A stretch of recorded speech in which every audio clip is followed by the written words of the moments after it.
Hey guys, we're in Portland, Oregon. I'm hanging out at my friend Rob's house, and we're looking at his Azub T-Tris electrified trike here, recumbent, very nice. And then we've got a Surly, what was it, Rob? Surly Ted. Surly Ted. Rob's been kind enough to invite us inside and just, go over this bike. He's been working on this for what seems like at least a year. Yeah. A couple years, maybe? A couple years. Because you had another trike before, but unfortunately there was like an accident, right? Yeah.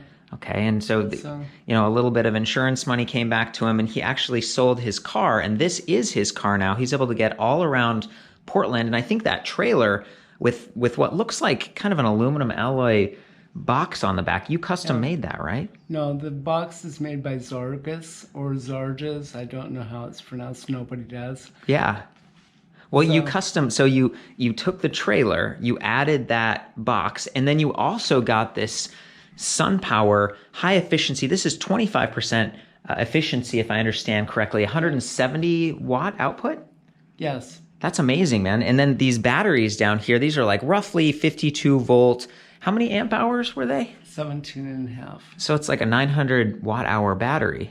Yes. And you've got two of those. Yeah. So two. 35 watt hours. Look at this. So he's got two of those. The weight on those is just really well positioned on this trike, and I was really impressed to see that he's using a Bafang mid-drive motor up here. But on a bike like this, it's not in the middle of the bike. It's up here where the chain rings and where the cranks are, because again, it's a recumbent bike. So for someone who has maybe back, knee, hip sensitivity, you can see there's a little pad here for your head. Just a little bit more comfortable. Why did you choose a recumbent versus a regular, two-wheel bike? Balance. Yeah. We were talking about, I'm nearsighted, and, Rob's got his glasses on. So it's nice to have something that gives you some stability when you're riding. And I mean, he has just gone to town with this thing. We got, the fenders and stuff. Did it come with those fenders, Rob? No, those were additional. It's an important thing to have when you're, in a city that could have some rain. So we are, up high, and he does, takes the elevator out, and you can see that we've kind of got everything pulled out here so you can see it in his living room. Safety is such a big deal to Rob. So you can see that he's got these dangling, I think Trike sells these reflectors, and he's got like a TerraCycle. What did I say? Terabike or something? TerraCycle. TerraCycle, yeah. Look at this. So 300 pounds of capacity?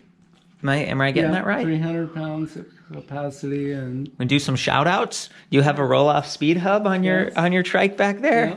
Yeah. These are great, you guys. I've seen these on some other electric bikes. Some of the recent Muellers have had them, and I think they have a really wide range of gearing.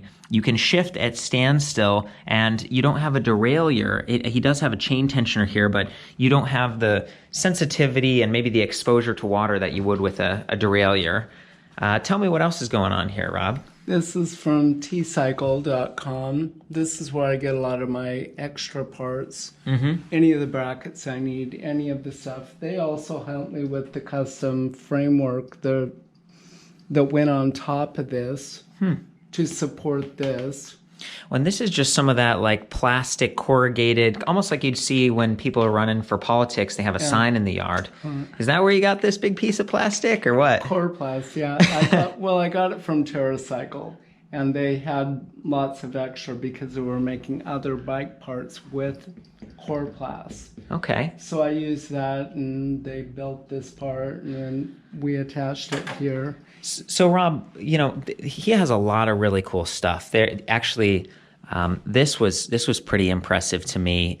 He's got like a converter so that the energy, I think it's 20. How many volts does the solar panel put out?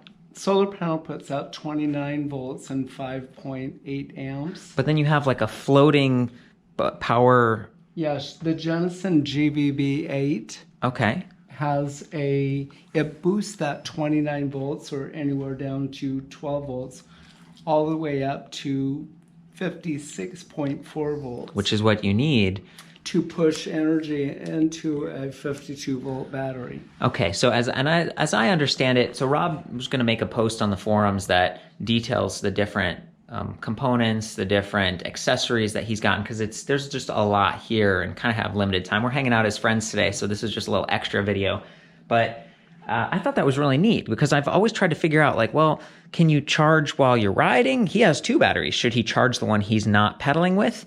And while he could do that, he told me that he actually charges the one he is pedaling with because his voltage will drop a little bit, and then he can actually start putting energy back in using that solar panel because of that up converter. Is that what would you call it? It's called a boost charge controller by Janison. That's awesome. So parts like that's new stuff to me. And you can see he's got a bunch of some camping supplies. The safety stuff is a really big deal. So, this flag, but he also took a chain tube and mounted that horizontally. And then he's got this flag in there that he can kind of, there's a little bit of friction because he bent the tube there, and he can put this out so that cars are a little bit more aware of him, and maybe they don't get so close to him at intersections. He's got kind of a map canister here that he's using for just tools and accessories while he's riding. He's got a kryptonite lock down there. There's some bear spray. And then there's even this air canister because he's got a high decibel air horn. How many decibels was this, Rob? 114. 114, and coming back to safety, just letting people know you're there.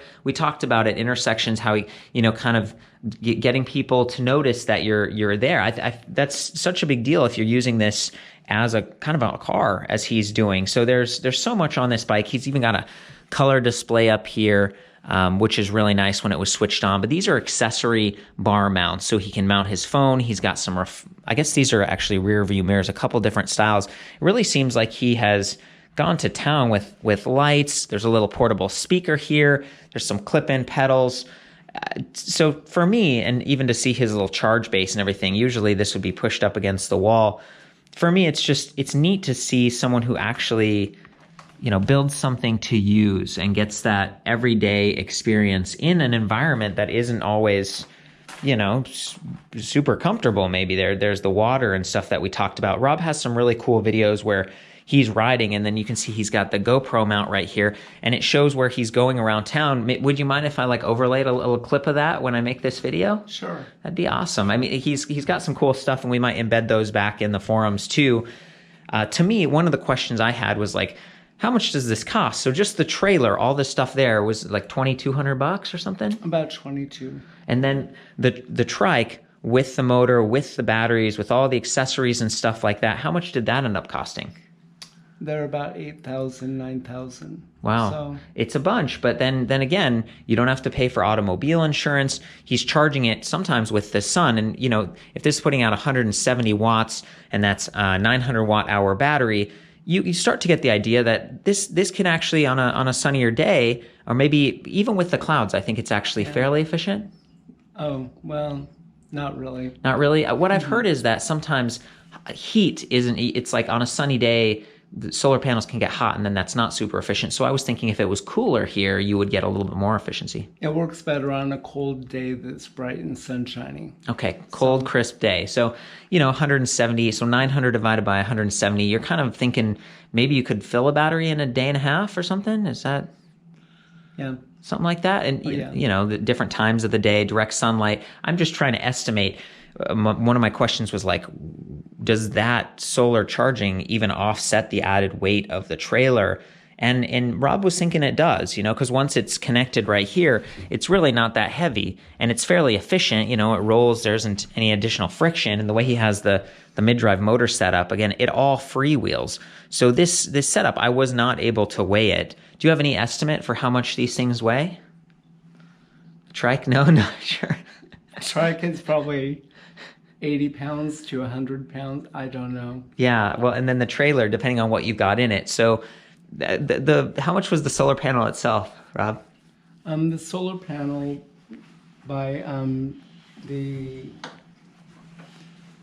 SunPower was $550. This is neat. And you guys, it's not in glass. It doesn't have a metal edge. It's almost like it's flexible. It's a flexible thing, and he's just got it zip tied. So he's done a lot, in my opinion here, to keep this light but also still durable. And you're making a fabric cover for this too right now, it looked like. That was cool. And it sort of matches your coat. So everything here is high visibility.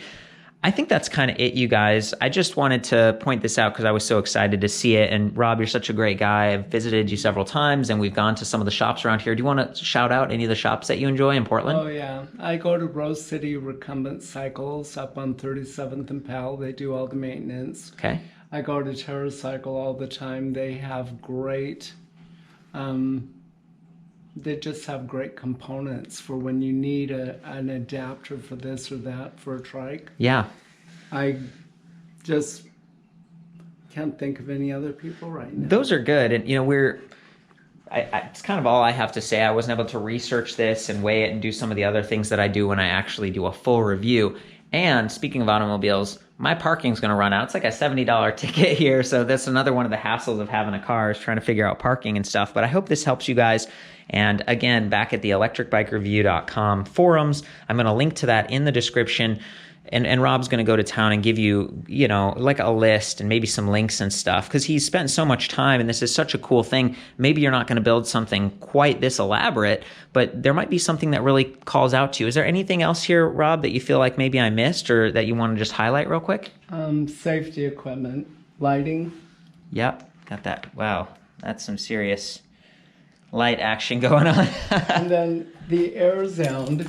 Oh, yeah. Which it's made by Delta. It's got a Schrader valve. You compress it to 100 pounds pressure. Mm-hmm. Gives you 50, 110 volt. Safety is everything. Well, hey, and that's rechargeable. So this little canister down here, my understanding is that you can pump that up like with a bicycle pump, and then you just... With the charger. And then you plug it right in there. That is really cool. And then just safety lights. And I've got lots of safety lights and extra batteries. What is this handle for? Is that to move the back of the bike easily? So I can do this. And I can also steer it by doing this. And look at these custom, a lot of this was custom, right? Just so he could do the solar charging. And the return on investment there, it might take a while, because a lot of times the grid is very efficient, and electricity, you know, maybe it's 10 or 15 cents to charge a full battery.